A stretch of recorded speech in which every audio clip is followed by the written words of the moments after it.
I'm gonna show you how to do it. And then all you have to do is do it on your side. Okay. All right?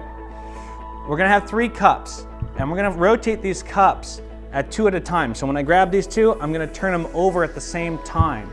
Okay? And when I grab these 2, I'm gonna turn them over at the same time. All right? So watch carefully. These 2 on the right, then the outside 2, and then back to these 2. Now grab your 3 cups. All right, 3 cups. All right, and set yours up. These are down, that one's up. And go. These first. 1, 2. No, all face down. Oh, I do it differently, okay? Maybe that's just the California thing, but. All right, do the 2 on your right. Yeah, flip those over at the same time. Then the 2 on the outsides. Oh. Outsides.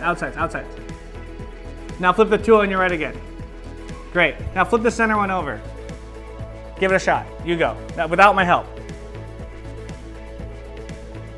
2. Wait a minute. Okay, wait a minute. Okay, that was up. So these are first. Then these. 1, 2, Outside. 3. Wait a minute. Hang on. Okay, it was these 2. One was up there, and then go outside. Is it outside or go this way? Go outside, then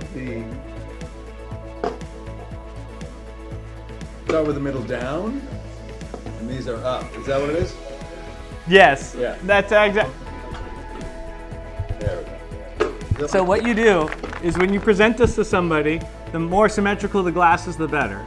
And what you do is you flip over, you start with 2 up, and you can get them all face down. So 1, 2, 3. Then you turn only the center one over and slide it across the table and say, now you try. And this is mathematically impossible. Oh, I see. I get it. So by starting with 2 up, Yeah. the best way to remember this is if you can do it in one move, it's possible. So just remember, if you can do it in one move, it's possible. So 1, 2, 3, flip only the center over, slide it across the table and say, now you try. Yeah. And this will never happen. And it's really funny to count them out as the person's doing it because it gets more obnoxious as it goes on. Well, cheers to you, Jason. Thanks very much. Thank you.